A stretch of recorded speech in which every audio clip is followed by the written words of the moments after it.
From zero to hero, from one man's lie to no man's sky. This, ladies and gentlemen, is arguably the greatest comeback in gaming history. You may recall when it launched how ridiculed this game was because of all the lies that Sean Murray told about the features of the game, all the promises that were made that were nowhere near realized. And when the game launched, the critical reception and the user score were both incredibly tepid. The user score was far lower, by the way. It's gone up over the years as the game's seen significant improvements and eventually did realize the ambitions that it first marketed. But starting out, Sean Murray made a lot of infamous promises, and all of that is archived in videos like this Crope Cat video that was uploaded 8 years ago with 7.3 million views, where Sean Murray advertised the potential of two players crossing paths in the universe and like finding the same planet, and he made promises that players can meet each other. He said things like this: will you be able to play with your friends? Yeah. Yeah, that was very much a lie, at least starting out. Plenty of videos like this, and among the lies, that was probably the most infamous one, as people managed to meet up on the same planet on basically day one of launch, only to realize that when they did meet up, they could not actually see each other. And so you've got pretty much zero. Meanwhile, infamous clips like these are exactly lined up. If you go look at my stream, we're looking at the exact same area right now if you don't move. There are infinitesimal chances of, very, very small chances of you even coming across a place that another player has been to. Yep, that's the same one. Two players finding each other on a stream in the first day, that has blown my mind. He also said that they added a scan for other players feature to the galactic map to help encourage this kind of thing to happen. No Man's Sky is not a multiplayer game. So yeah, the marketing for this game was just all over the place. And what launched ultimately was a game that was very clearly incomplete, where, yes, the vastness of the universe was near infinite, but there was just not much to do in it. As wide as an ocean, as shallow as a pond, that kind of a thing. And it was also in just a pretty rough technical state. It was, as far as game launches go, among the most disastrous, among the most infamous. But then to see it come back all these years later the way it has is genuinely incredible. Back in April of 2024, Sean Murray tweeted about how happy he was to see that the optics surrounding the game have been making a complete turnaround and comeback, with the Steam score in particular reflecting that. As you can imagine, there were a lot of negative reviews in the initial launch of the game, so for it to be at 78% as of April of 2024, that took a lot of winning back goodwill, a lot of winning back trust. He talked about how in 2021 we hit mostly positive 70%, which took 5 years, and then it took another 3 years for it to go up by another 8%, and they're very close to hitting 80%, which is a very positive review score, which Sean Murray was looking forward to seeing happen. And that actually did, in fact, happen. Fast forward almost 8 months later, and Sean Murray would celebrate that the review score finally ticked up to very positive, and he just thanked the community for this love and for sticking with them for so long and giving them a chance to make this incredibly epic comeback. You can see the millions of views and the hundreds of thousands of likes that this tweet got. That's not to say that people have forgotten about the game's launch, but it has done so much to make up for it and gone so far above and beyond that people have been willing to move past the launch and forgive Hello Games, given how much they've offered for free since launch to make a game that is unrecognizable from its launch date. Like, it is just so different and so much fuller and denser and with so much more substance that it's night and day. And this is reflected in the recent Steam reviews. You can see right here that if you look at the thousands of recent reviews on Steam, it's sitting at an overwhelmingly positive score of 97%, making for an overall very positive score of 80%. It took years and years and years, almost a decade, to get here, but they've finally done it. If you scroll down, you can see how if I filter this by the reviews of the launch period of the game from August to December of 2016, The score back then was a mixed score of 51%. That has gone up by 29% since launch, and it took them 8 years to get there. But that's 8 years of constant updates, constant overhauls, and constant expansions that were all given at no additional cost if you bought the game at launch or at any point throughout the lifespan of No Man's Sky. You just got all this free content, and it's content that was genuinely game-changing stuff. It's stuff that made people want to keep coming back, and that sparked interest for No Man's Sky all over again. I mean, just look at the patch notes here. We're talking about a transformation and a glow-up that is incredibly unprecedented in the gaming industry we know today. Few games go through the kind of metamorphoses that we have seen No Man's Sky go throughout the course of 8 years. Now, to give you an idea for just how much this game has evolved over the years, I'm going to give you as brief of a rundown that I can give you on every single major update that has launched for the game, just to highlight how epic this comeback is. Now, speaking of goodwill, one product that's gotten in my good graces is the sponsor of today's video, DeleteMe, which is a subscription service that's dedicated to keeping personal information private and safe. Data brokers are constantly out there trying to profit off of selling your personal data to nefarious actors, so it is more important than ever to be proactive about your digital footprint, and that's where DeleteMe comes in. With this service, in one fell swoop, you can delete your personal information from search results and hundreds of data broker websites. Everything from your name, age, past and present addresses, photos, email, phone numbers, relatives, social media, occupation, marital status, property value, you name it. Information that could be used in shady ways. I didn't realize just how public my data was until I saw my first report from DeleteMe detailing just how many data broker websites had my personal information. And with the volume of personal information that's available online and being sold for cheap having tripled between 2019 and 2023, there is no better time than now than to have a service like DeleteMe do a big sweep on your personal data. I also have the security of knowing that DeleteMe is constantly active, monitoring sites and removing data as needed, and providing privacy reports every 3 months to keep me in the know about all that stuff. You can even make your own custom requests to have your information removed from specific sources by DeleteMe's experts. So if digital privacy is a top priority for you, you can protect your data with DeleteMe by using my link, joindeleteme.com/Yong20 and my code Yong20 to get 20% off at checkout, with family plans available as well. You can also find all of this in the description and comment section below. All right, so here's how No Man's Sky has evolved over the years from launch. It all began with patch 1.1, the Foundation update, which launched on November of 2016, 3 months after the game's launch, and it added new difficulty modes like Normal, which is the normal experience, Creative, which focuses on allowing you to do things like base building freely, and Survival, which is essentially a harder difficulty mode. This was also the patch that added base building alongside farming, the ability to make camps, and the ability to purchase freighters, as well as quality of life UI and graphics improvements. A pretty decent first step forward.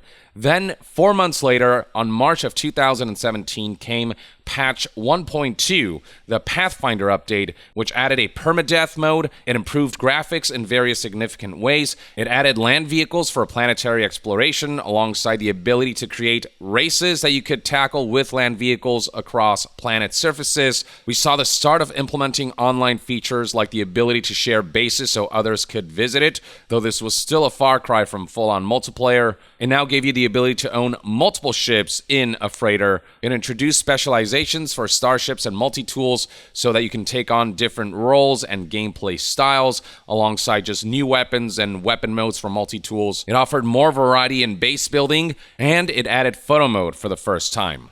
Then another 6 months would pass before the next major update, which launched on August of 2017, patch 1.3, Atlas Rises. This was the 1-year anniversary update for the game, and this was a big one. It actually added new story content, basically like a 30 hours long campaign, and they implemented wealth, economy, and conflicts to star systems alongside improving interstellar trading. And then beyond that, they further improved graphics and added more variety to biomes. They added more activities to the game, like procedurally generated missions that you could tackle for guild rewards, and the ability to engage in salvage missions by going to crashed freighters and exploring those. For the creatives, they added terrain manipulation and editing, the ability to essentially add and destroy land. They also made improvements to space combat controls and UI. They added new weapons, improved enemy AI during dogfights. They added the ability to engage in low-altitude flight.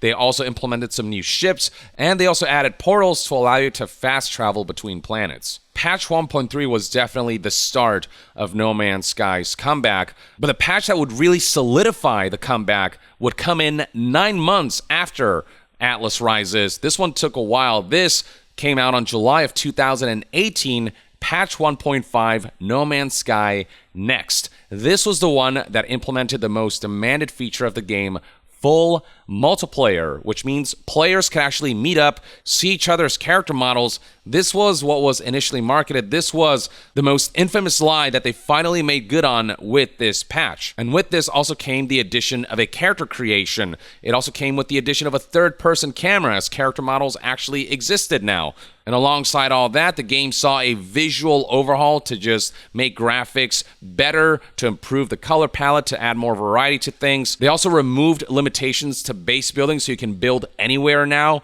instead of being limited to specific terrain. And they made enhancements to freighters so you can create your own fleets, engage in fleet missions, call fleets for help in combat and exploration, alongside adding a greater degree of customization to your freighters. Then another 3 months would pass, and in October of 2018, patch 1.7 would launch The Abyss, which would effectively overhaul oceans and underwater environments by adding more underwater creatures, biomes, and discoveries, implementing aquatic missions, adding new constructor modules for underwater building, adding underwater vehicles like submarines, as well as adding underwater story content. It was all underwater focused, and it further expanded the possibilities of No Man's Sky's gameplay.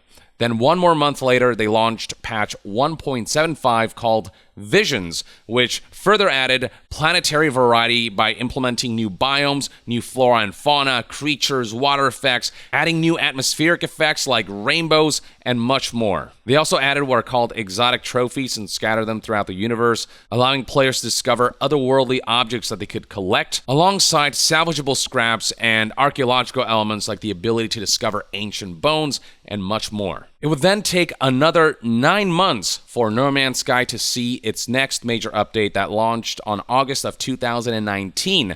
This is patch 2.0 called Beyond. It basically expanded the multiplayer experience by allowing more players in a session, so from 4 players to 8 players on consoles, and from 4 players to 32 players on PC. This also made it so you can encounter strangers in the game, full character models and all, and this is also when they added VR support for PC and PlayStation VR. They also revised missions and tutorials to onboard new players. They added what's called a Space Anomaly Social Hub, where you can meet new friends, take on missions together, teleport to each other's bases, so on and so forth. They introduced things like the ability to tame, mount, ride, and even harvest creatures. They introduced cooking and recipes. They overhauled the interior of starships, so they are a lot more fleshed out, especially with the implementation of VR, where you can look inside your starships. Plus a host of new content like new missions, a tech tree UI, a whole power system that allows you to combine logical switches and wiring to create all kinds of contraptions, alongside just general improvements to base building.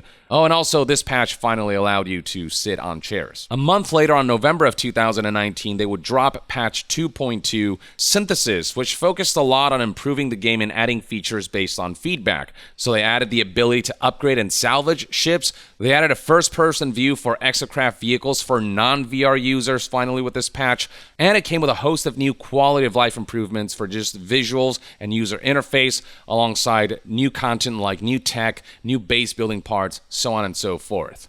3 months later, on February of 2020, patch 2.3 would go live in the form of Living Ship, which added a new class of ships, biological ships, alongside new organic tech, new story missions based on the biological ships, new space encounters, and they implemented NPCs in space who could hail you from their ship, which wasn't a thing before.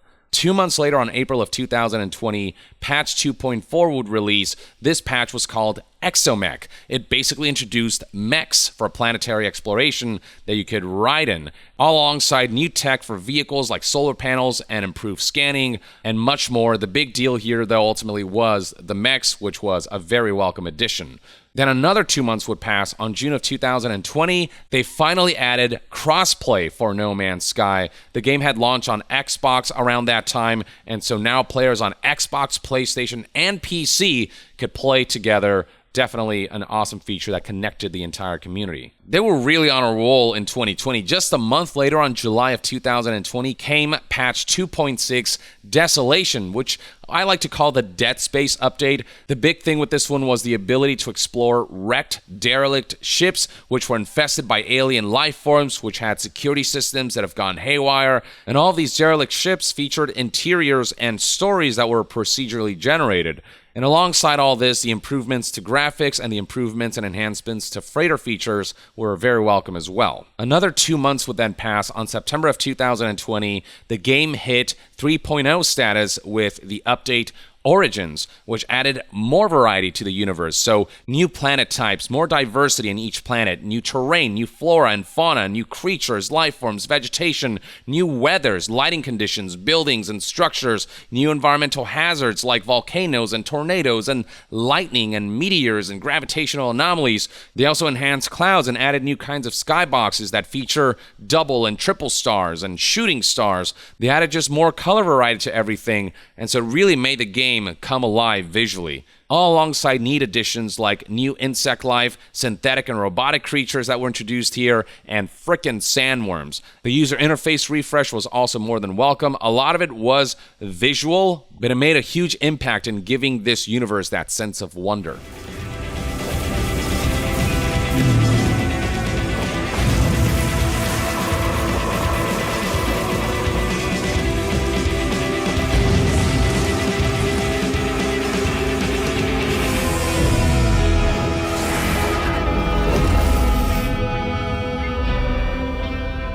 And then a month later, on October of 2020, with patch 3.05, they dropped this cute little Halloween update where you can mine new material in derelict ships introduced in Desolation, and then trade that material in for Halloween-themed cosmetics.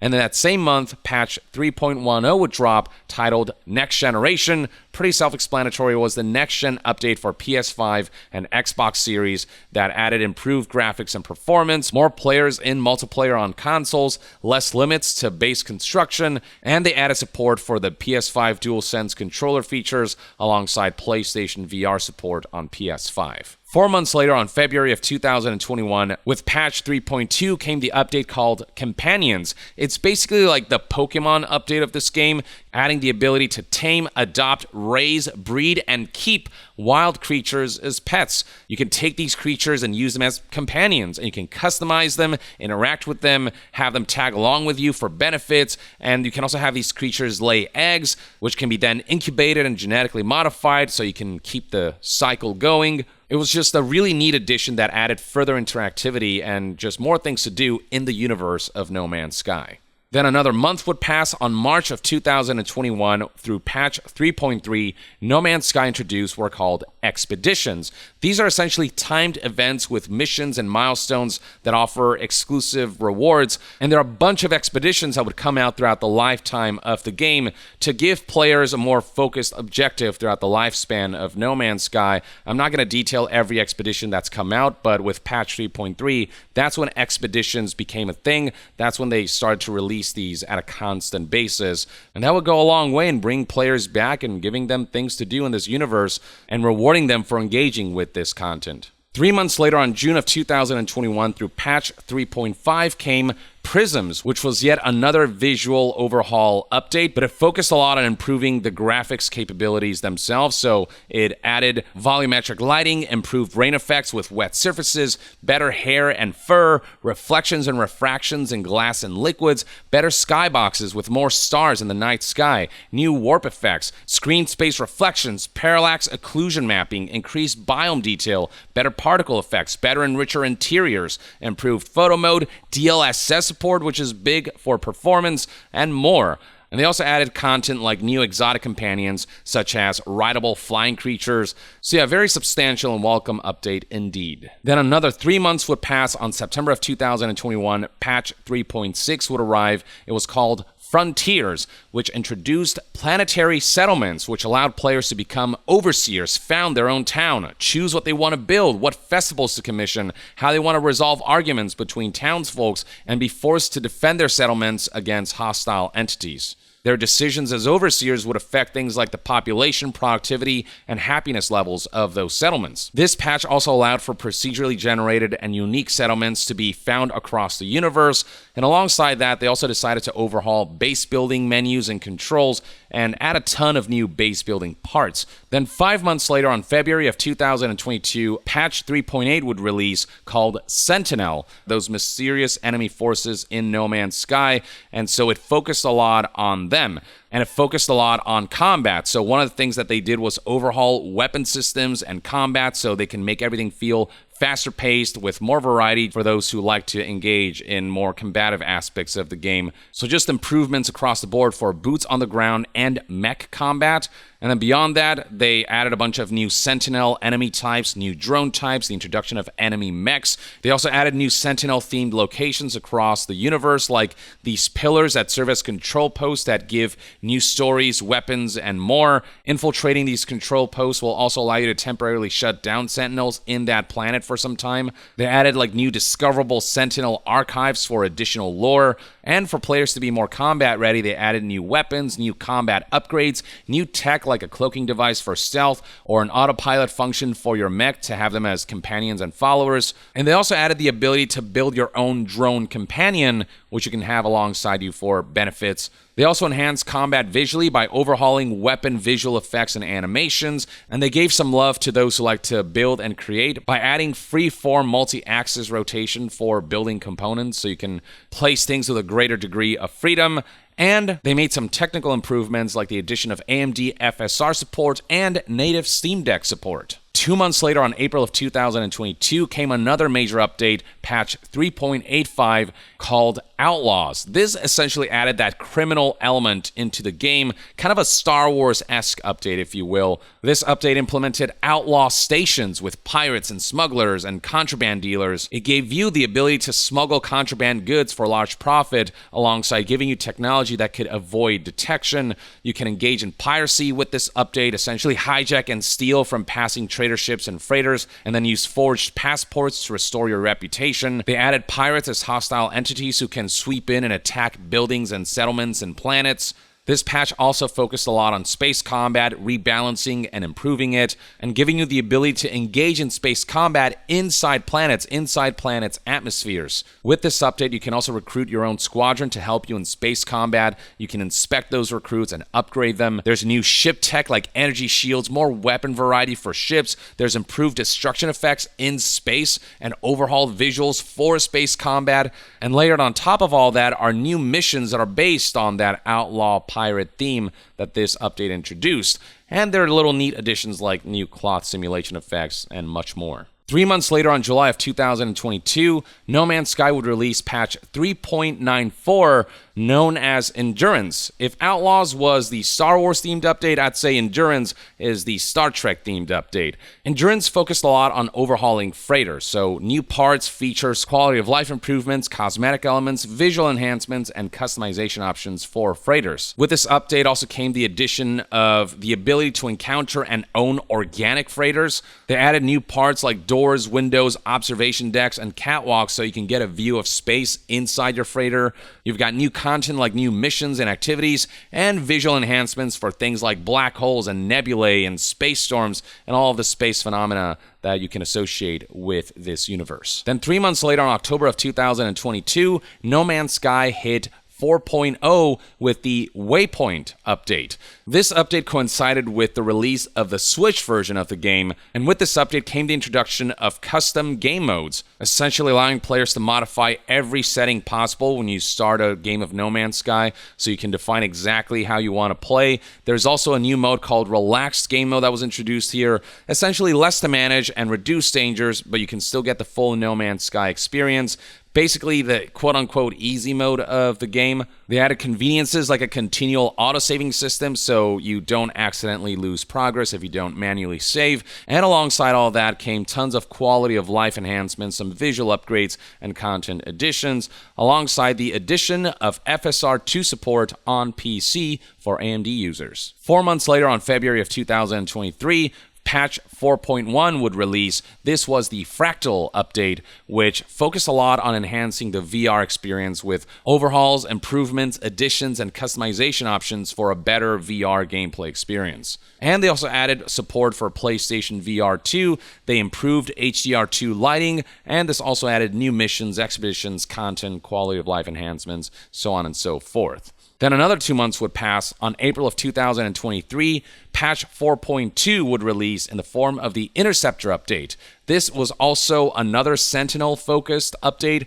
allowing you to explore new corrupted Sentinel planets and crashed Sentinel ships. A lot of visual variety was added to Sentinel-related things like ships through procedural generation. This update introduced new Sentinel enemy types, including corrupted Sentinels, and it gave players the ability to use Sentinel ships, and also added new Sentinel-focused missions and Sentinel-related discoveries to further flesh them out. 4 months later, in August of 2023, came Patch 4.4, the Echoes update, which introduced a new robotic lifeform race, the autophage. And with that also came new stories, new missions, a new language, new lore to discover.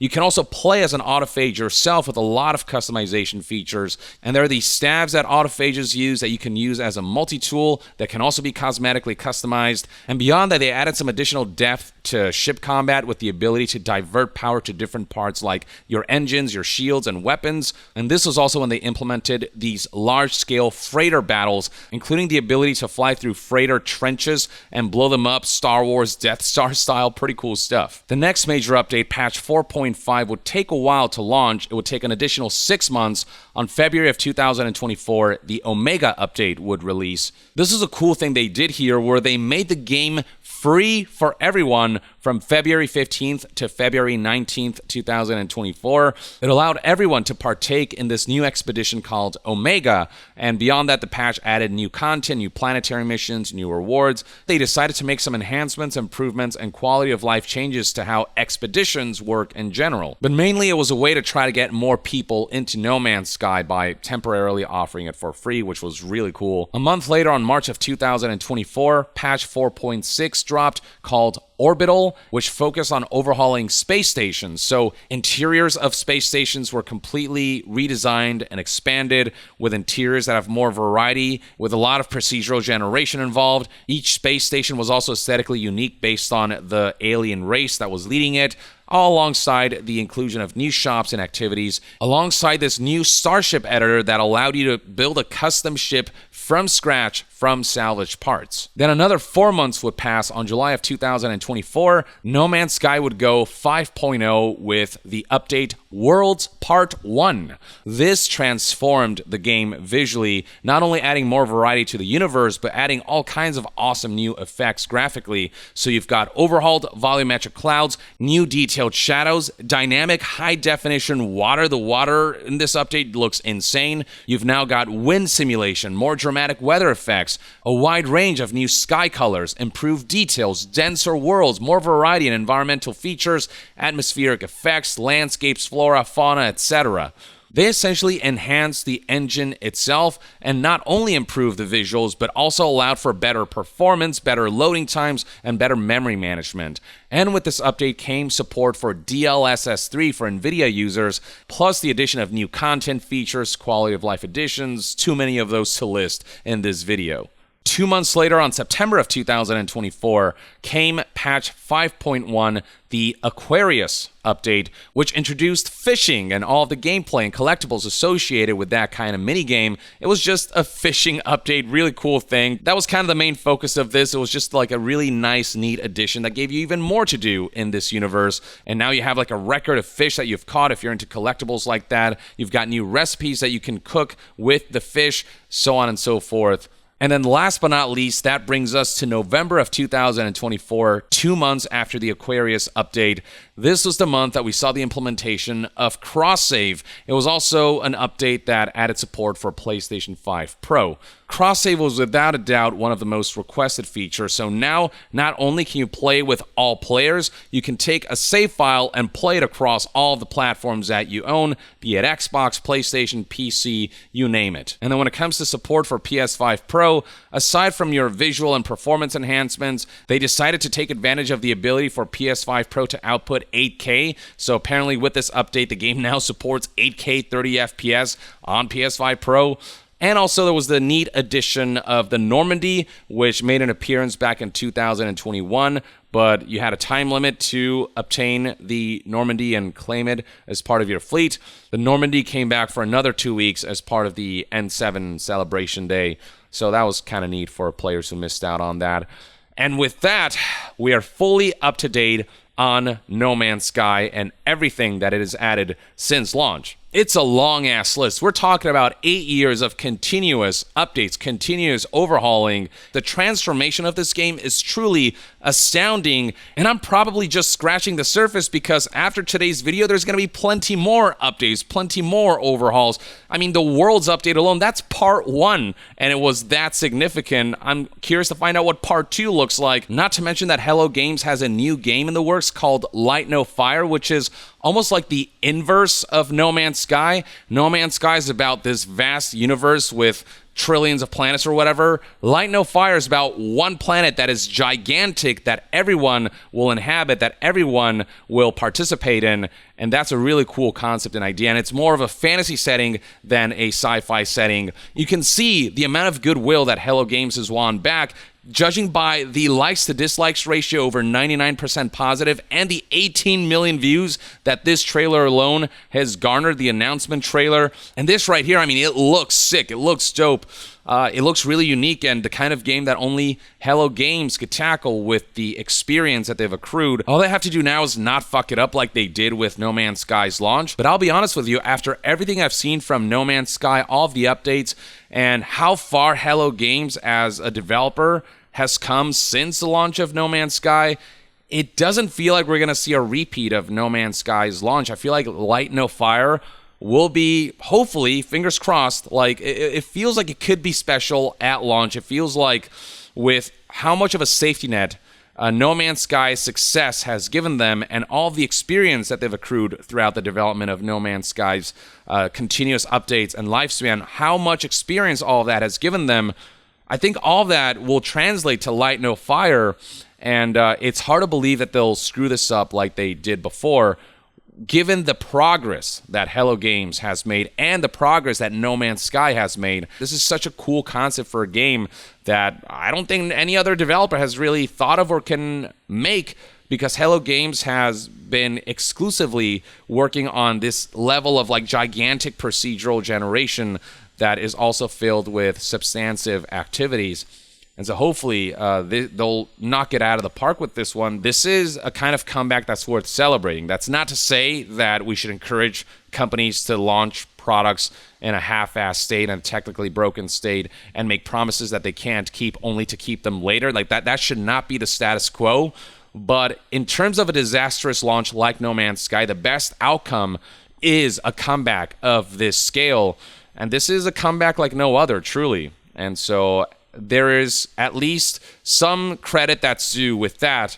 And I hope Hello Games can keep the ball rolling. And that, ladies and gentlemen, is everything you need to know about what is arguably the greatest comeback in gaming history.